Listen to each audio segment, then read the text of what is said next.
Muchísima expectativa sobre el proyecto de reforma a la salud que radica el gobierno esta tarde en el Congreso. Y sin duda, el personaje clave en esta discusión es la ministra Carolina Corcho. Así es, Inés María, pues en este momento está con nuestro director José Manuel Acevedo para responder precisamente tantas inquietudes sobre los cambios que van a proponer en el sistema. Preguntas de periodistas, de expertos y sobre todo de ciudadanos también. José.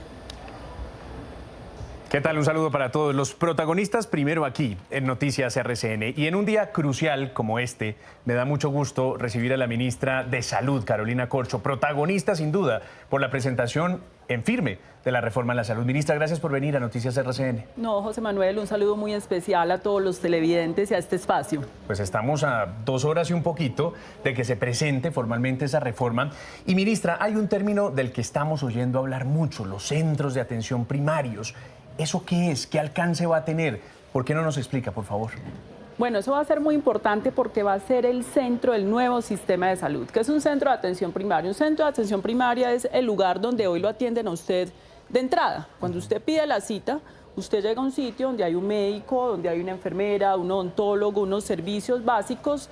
La idea es que esto se extienda en todo el país, que tengamos centros de atención primaria en salud privados como los que ya existen, públicos y mixtos, pero que en ciertos territorios del país hayan equipos extramurales para que el odontólogo, el médico, la enfermera se desplace, vaya a las casas, a las escuelas, busque el niño, mire cuántas vacunas tiene, si la mamá tiene completo los esquemas también para las madres, si se hizo los exámenes de rutina, es lo que llamamos la salud preventiva, la atención primaria en salud. Y ¿eso administrado por quién, ministra?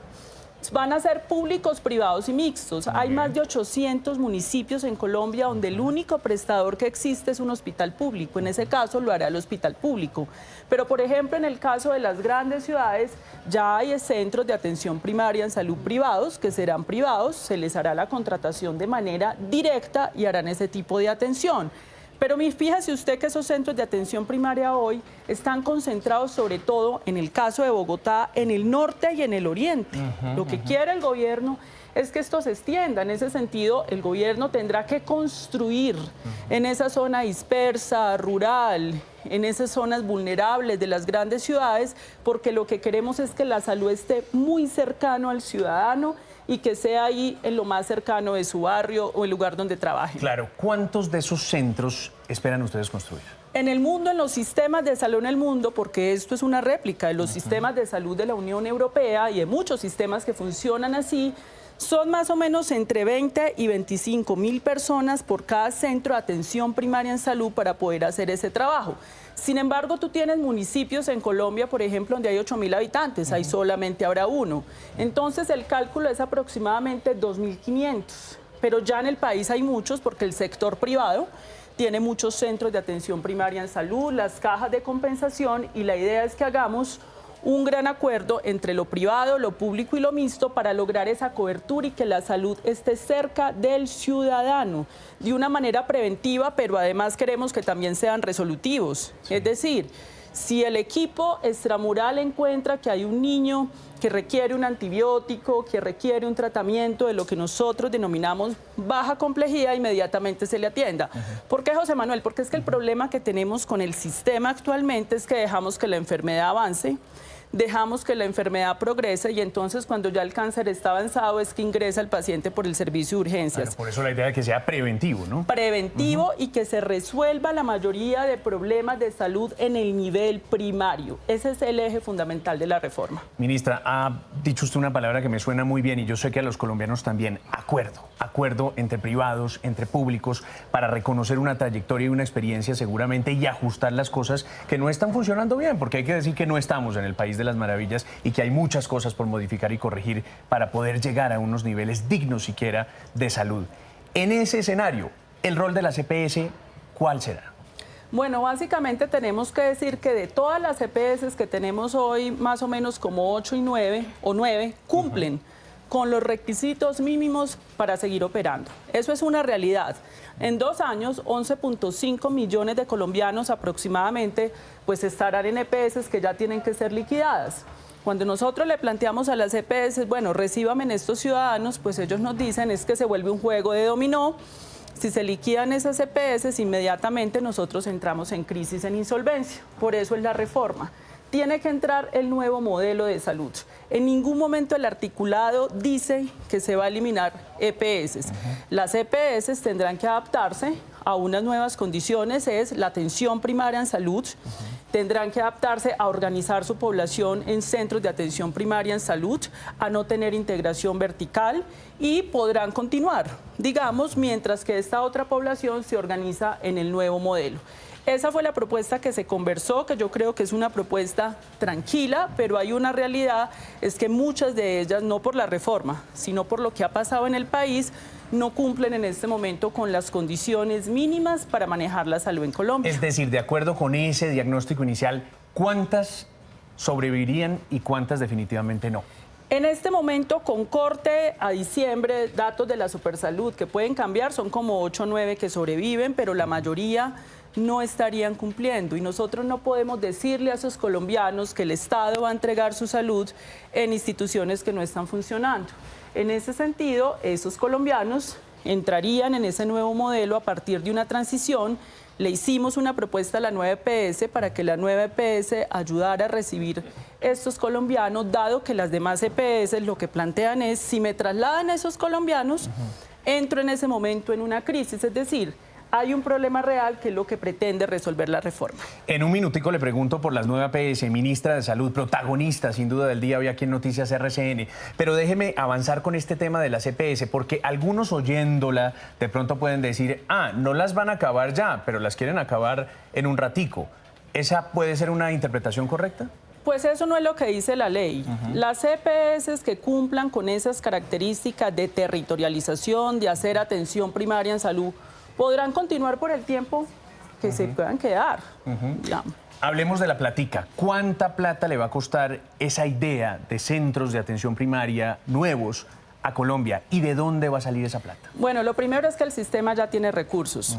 No vamos a necesitar recursos adicionales para el sistema primario.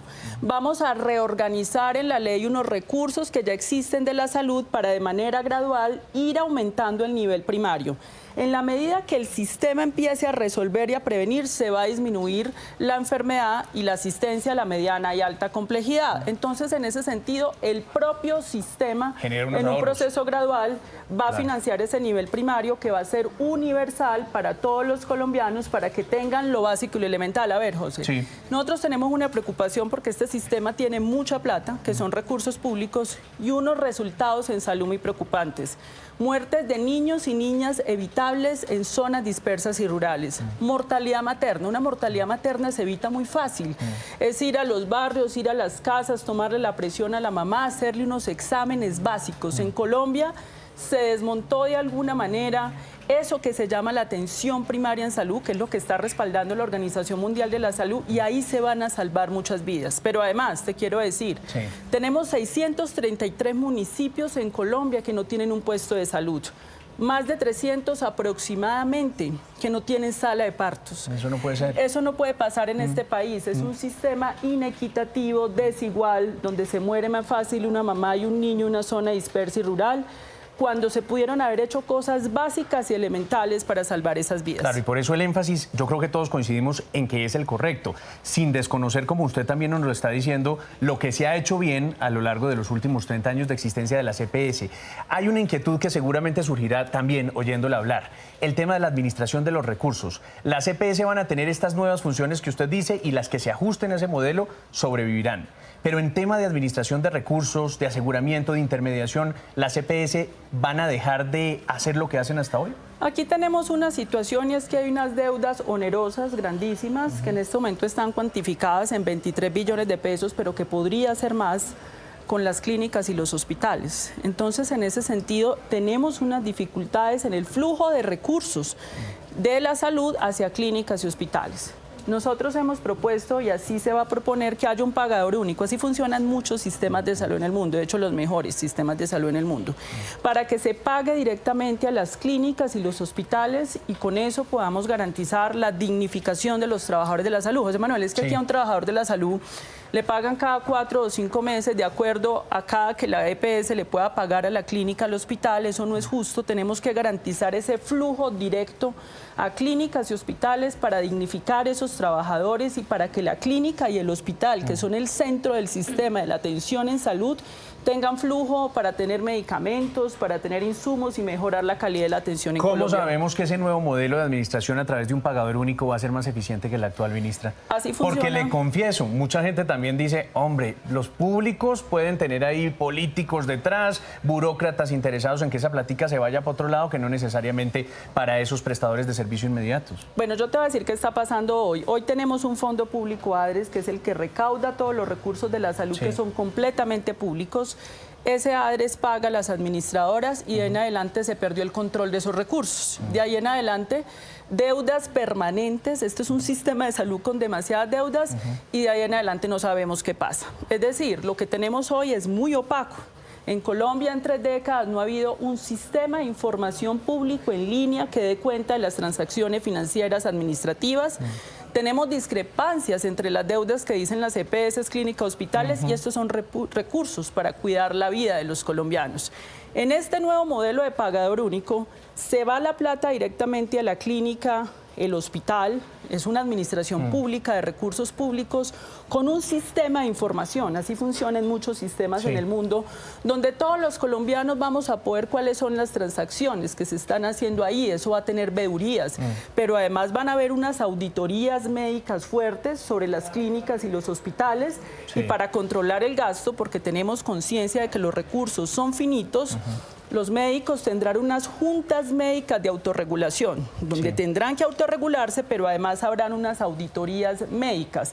Además, José Manuel, va a haber otro mecanismo que no tenemos hoy, y es una regulación tarifaria. Es que fíjate que hoy la EPS tiene su propia clínica y se paga a sí misma a cualquier precio. Pues así es insostenible un sistema de salud.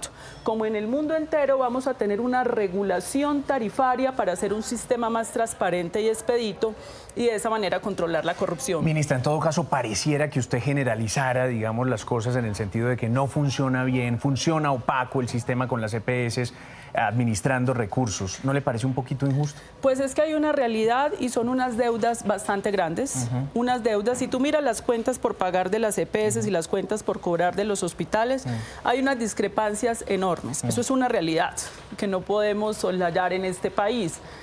Y otra realidad es la integración vertical. La integración vertical, donde muchas clínicas han tenido que cerrarse porque la EPS privilegia el pago de su propia clínica. Eso es un diseño institucional bastante malo, a nuestro juicio, y creo que eso debe cambiar para garantizar un flujo más transparente de los recursos. Yo le digo que de todas maneras la oigo a usted y digo, sí van a acabar las EPS al final, por la puerta de atrás y en un ratico, pero sí las van a acabar. Tenemos una situación y es una realidad, José Manuel, es que en este momento la mayoría de las EPS no cumple. Y cuando yo me reúno con las EPS y les digo, ¿qué hago con los 1.7 millones de afiliados a Sabia Salud? Señores de Sura, me lo reciben, me dicen, no puedo. ¿Y qué hacemos entonces con la mitad del país? El sistema es un derecho fundamental, el sistema debe garantizar un derecho fundamental. Yo creo que de alguna manera llegamos a un tope porque no le podemos decir a más de 11 millones en Colombia de ciudadanos que no son viables y que tienen que tener una salud distinta. Entonces yo creo que es un esfuerzo que tenemos que hacer entre todos para evolucionar el sistema ante algo que sea mucho más consistente. Nosotros nos la hemos pasado durante los últimos años, liquidamos una EPS, trasladamos 2 millones de pacientes, volvemos y liquidamos, volvemos y trasladamos. Entonces yo creo que ya es momento de que evolucionemos el sistema para no seguir afectando a los ciudadanos. Ministra, usted mencionó la nueva EPS y yo sé que usted conoce a nuestras periodistas, Gloribet, Paula. Ellas tienen algunas preguntas relacionadas con la nueva EPS, porque parece que va a tener un rol también importante ahí. Gloribet. Sí, ministra, la nueva EPS, precisamente ustedes se reunieron la semana pasada, encabezó el presidente de la República, es la más grande, 10 millones de usuarios, usted misma lo ha dicho, van a trasladar otros usuarios en los próximos días y está en 1.117 municipios. En este momento, digamos, ¿cuál va a ser el rol de la nueva EPS? se ve que va a ser muy diferente al de las otras EPS porque la reunión fue distinta, ¿no? Claro, es distinta porque la nueva EPS es el socio del gobierno. Entonces, en este momento, con o sin reforma, tenemos el problema de los 11 millones de colombianos. Dado que las demás EPS se verían afectadas en un castillo de naipes ante la recepción de esos 11 millones, le estábamos haciendo una propuesta a nuestros socios de las cajas de compensación de la nueva EPS de cómo resolvíamos en el corto plazo la recepción de esos ciudadanos. Estamos en ese proceso de esa discusión con ellos que va a implicar unas inversiones y por eso hablamos con ellos sobre ese tema. ¿Van a continuar como aseguradores? Pues en este momento sí, porque las EPS continúan hasta que no se desarrolle el pagador, porque es que tú no desarrollas un sistema de pagador único de un día para otro. Los sistemas de salud evolucionan en muchos años, son procesos. ¿Cuánto tiempo nos va a tomar ese tiempo, ese proceso, digamos? Lo que nosotros estamos poniendo en el proyecto de ley no le estamos poniendo un tiempo específico. Okay. Estamos diciendo el gobierno nacional hará una evaluación bianual porque uno no puede improvisar con la salud. Esto tiene que ser evaluado, hacerlo paso a paso, lo mejor que podamos. Nosotros lo que queremos es lo mejor porque nadie se va a quedar en el proceso de transición sin cobertura de servicios. Eso es algo que también quiero dejar muy claro.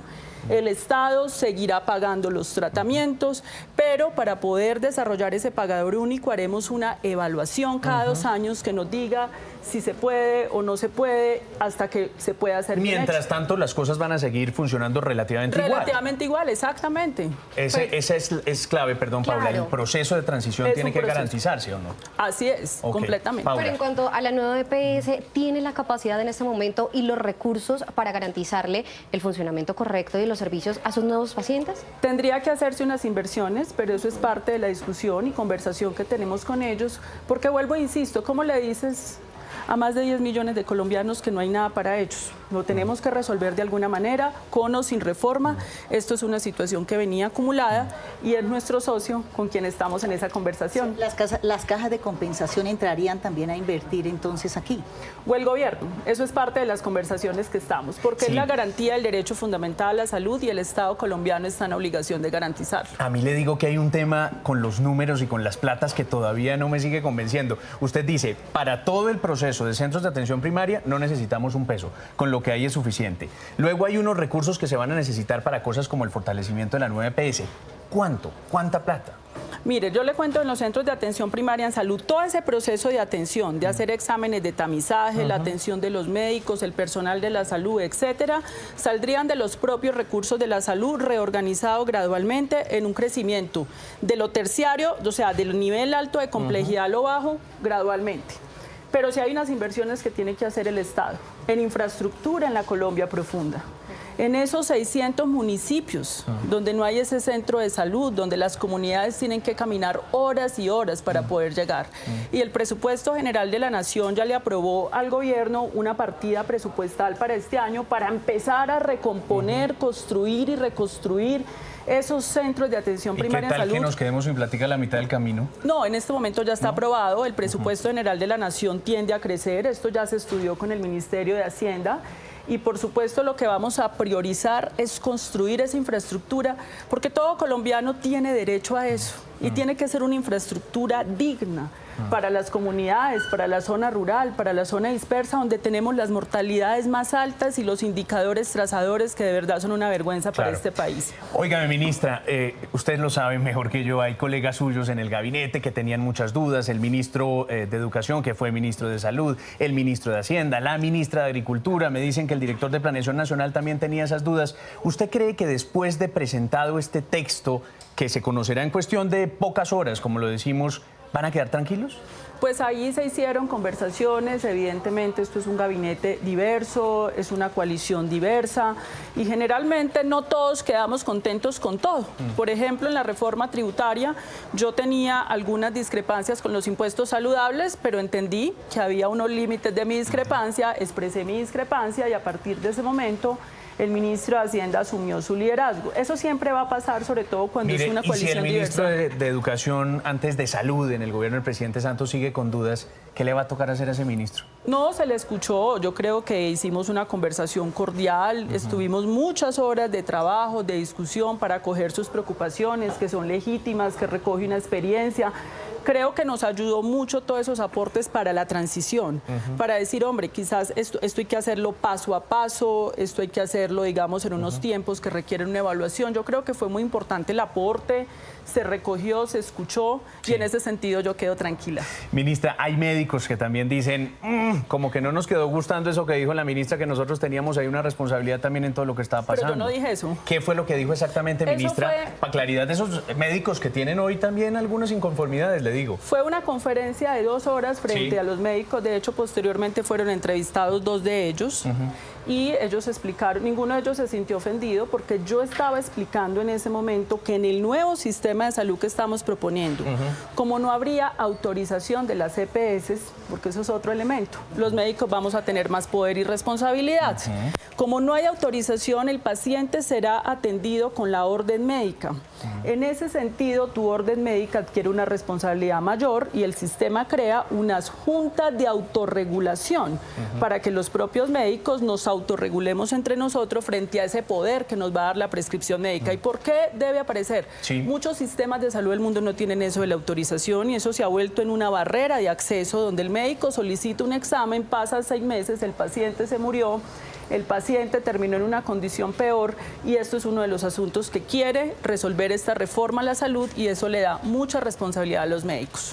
Ministra, el otro que ha hablado es el presidente del Congreso, Roy Barreras, y él dice que usted parece a veces más activista que ministra y que tiene un poquito de soberbia ahí por resolver. ¿Qué le responde el presidente del Congreso? Yo creo que la política hay que dignificarla y debemos empezar a discutir sobre los contenidos de las políticas públicas, no sobre los temas personales. A mí no me interesan las discusiones sobre los temas personales. Discutamos los contenidos de la política pública. Hoy se va a radicar el proyecto de ley. Esperamos tener el mejor debate con altura, con senadores, congresistas que ya reciben este proyecto de ley. Mejor dicho, no le para bolas a Roy Barreras usted. Yo quiero hacer un llamado y es, miren, José Manuel, a mí me ha llamado mucho la atención la pugnacidad con la que se ha abordado este debate. Nosotros hoy vamos a presentar un documento al país y tenemos toda la disposición de mejorar lo que haya que mejorar. Si a nosotros nos argumentan y nos presentan buenos argumentos, hagamos esto mejor así, estamos dispuestos a aceptarlo, no tenemos ningún problema. Pero sí quiero hacer un llamado de atención. Lo que estamos discutiendo acá es un bien superior que es la vida de los colombianos. Y la vida de los colombianos tiene que estar por encima de la pugnacidad, de las diferencias políticas y personales, y ese es el llamado que yo quiero hacer. Y eso es muy importante y que lo oigamos de voz de la ministra de Salud aquí en Noticias RCN, de verdad que es muy importante. Ojalá también todos los actores que tienen que ver con esta discusión asuman ese llamado a hablar, que hablando nos va mejor, decimos aquí en Noticias RCN. Ministra, antes de ponerle algunas preguntas que tienen ciudadanos, consultas prácticas que además nos interesa mucho oír, circuló por ahí un mensaje de invitación a las marchas de mañana, a las protestas, convocatoria para mañana 14 de febrero, que traía su foto y que decía: las EPS no curan, las EPS facturan. ¿Usted es consciente del origen de ese mensaje? Eso lo hicieron personas del movimiento social. Yo respeto la creatividad, la libertad de expresión del pueblo colombiano, la participación ciudadana, y no tenemos que tenerle miedo a la participación ciudadana. Eso es uno de los atributos de la democracia directa de la Constitución del 91. Los cambios los hace la sociedad. Si la sociedad no se aprueba de la reforma, no va a poder exigir el derecho fundamental a la salud. Por tanto, a mí me parece magnífico que la sociedad discuta, debata y se apropie de las políticas públicas. Pero es que hablando de pugnacidad, el mensaje era fuerte, ¿no? Porque señala directamente a las EPS de solo facturar y que no les importa la salud de los colombianos. ¿Usted cree eso?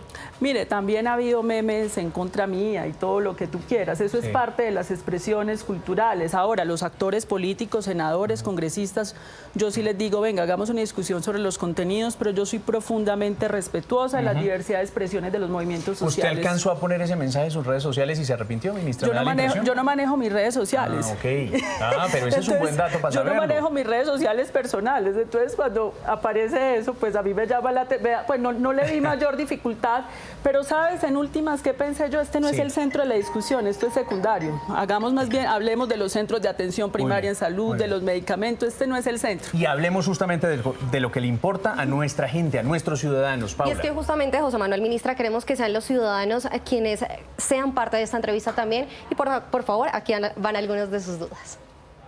Soy Andrea Socorro, vivo en Santa Marta, superé el cáncer de mama y actualmente me encuentro en control oncológico. Mi pregunta es si al cambiar el sistema me cambiarán del lugar donde a mí me han atendido y tendría que cambiar a un lugar más cercano a mi casa. Esa es mi pregunta. Ministra. Bueno, Socorro, muy buena pregunta. Lo primero es que tus tratamientos van a seguir siendo cubiertos y pagados por el Estado, eso no va a cambiar.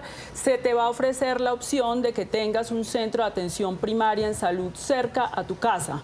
Pero si prefieres un centro de atención primaria en salud cerca a tu trabajo, pues estarás en tu trabajo, porque todos los colombianos de alguna manera tendremos una adscripción a un centro de atención primaria en salud que nos brindará ese cuidado primario, pero además es el que nos remite cuando necesitamos un especialista. Ese centro de atención primaria en salud va a tener una red de mediana y alta complejidad de clínicas, hospitales, de toda la complejidad que haya en el territorio para seguir manteniendo tu atención.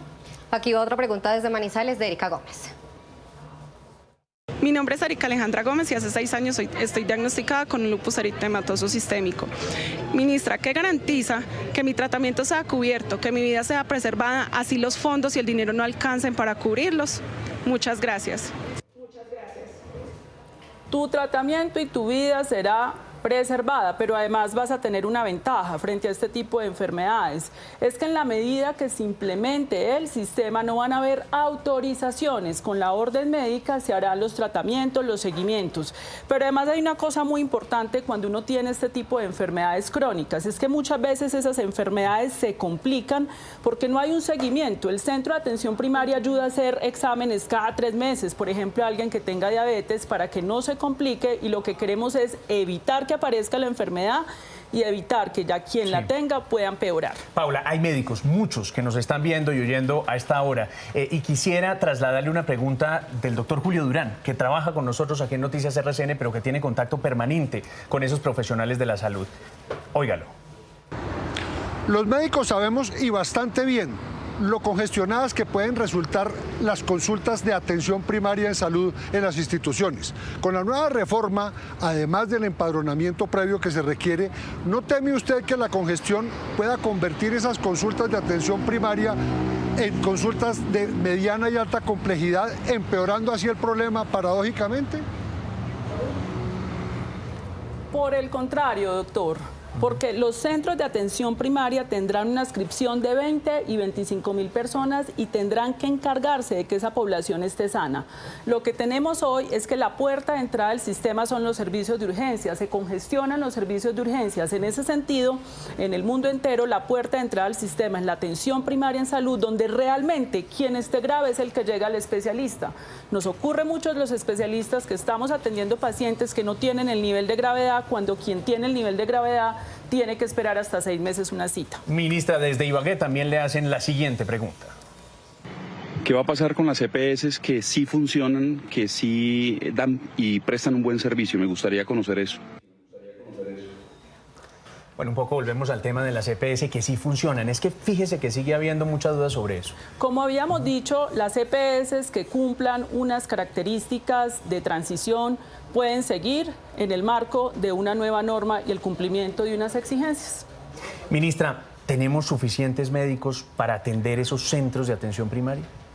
Sí, claro. La situación que nosotros tenemos es que muchos médicos no se van a la zona dispersa y rural porque no hay incentivos. Porque es que el sistema está diseñado para que los recursos se vayan a las grandes ciudades, a los grandes centros urbanos y no a las zonas dispersas y rurales. En ese sentido, dentro del diseño financiero van a haber incentivos para que el especialista, el médico general y el personal de la salud que se vaya a las zonas más difíciles sea mejor pago.